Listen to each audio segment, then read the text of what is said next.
नमस्ते बच्चों। आज हम एक बहुत ही मज़ेदार और दिलचस्प विषय सीखने जा रहे हैं। आंकड़ों को चित्रों के जरिए कैसे समझें और दिखाएं।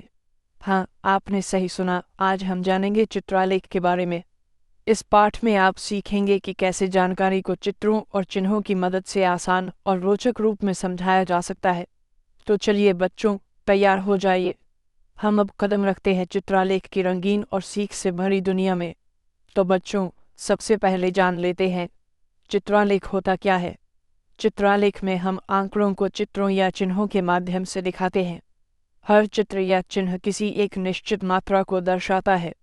जैसे मान लीजिए, एक कार का चिन्ह 2 वाहन दिखाता है। तो अगर 4 कारें गुजरी तो बस 2 चिन्ह बना दो, आसान ना। याद रखिए, चिन्ह का मतलब और उसका पैमाना हमेशा साफ साफ लिखा होना चाहिए, तभी कोई भी व्यक्ति उसे सही तरह से समझ पाएगा। अब चलिए इसे एक उदाहरण से समझते हैं। यहाँ 4 तरह की मिठाइयों का वितरण दिखाया गया है। लड्डू 12, जलेबी 8, बर्फी 6 और रसगुल्ला 4।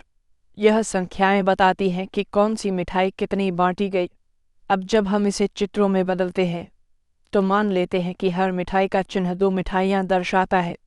अब ज़रा सोचो, लड्डू के लिए 6 चिन्ह, जलेबी के लिए 4 चिन्ह, बर्फी के लिए 3 चिन्ह और रसगुल्ले के लिए 2 चिन्ह।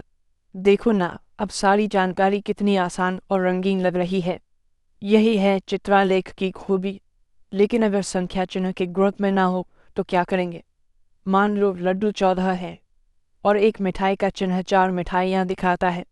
अब 14 मिठाइयों के लिए हमें लगेंगे 3 पूरे चिन्ह और 1 आधा चिन्ह, क्योंकि 3 चिन्ह मतलब 12 और आधा चिन्ह मतलब 2, कुल 14।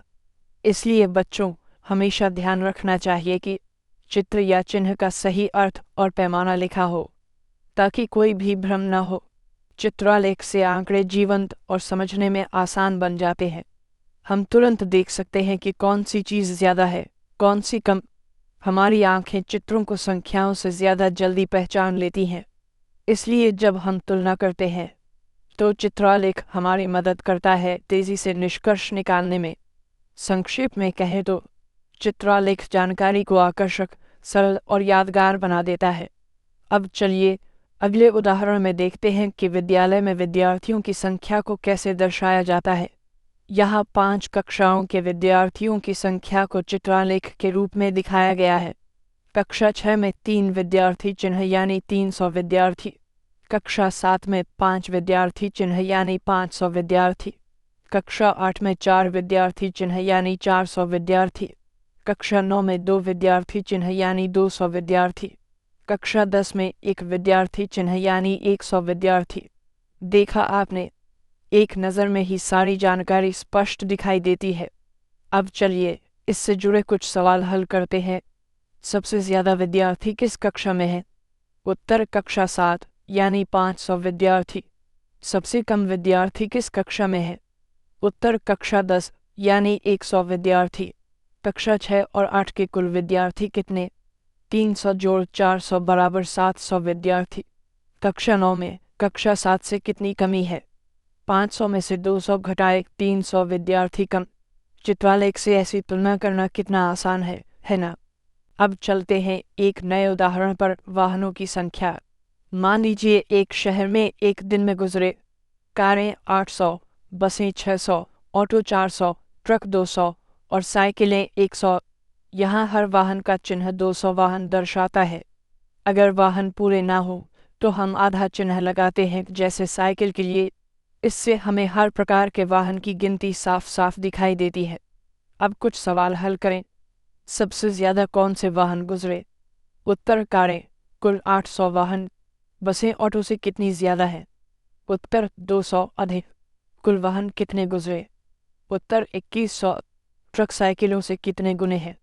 उत्तर 2 गुने। चित्रालेख से न केवल जानकारी मिलती है, बल्कि आंकड़ों की कहानी भी नजर आती है। संख्याएं अब सिर्फ अंक नहीं रही, वे कहानी बन गईं जिन्हें आंखें तुरंत समझ लेती हैं। तो बच्चों, आज हमने सीखा कि चित्रालेख आंकड़ों को रोचक, आसान और यादगार बनाते हैं। संख्याएं अब सिर्फ पन्नों पर नहीं, बल्कि चित्रों और चिन्हों के रूप में जिंदा हो उठती हैं। अगर आपको यह पाठ पसंद आया हो तो लाइक करें, साझा करें और चैनल को सब्सक्राइब करना न भूलें। हम आगे भी कक्षा 6 से 12 तक ऐसी ही गणितीय खोजों और मज़ेदार गतिविधियों के साथ मिलते रहेंगे। धन्यवाद बच्चों।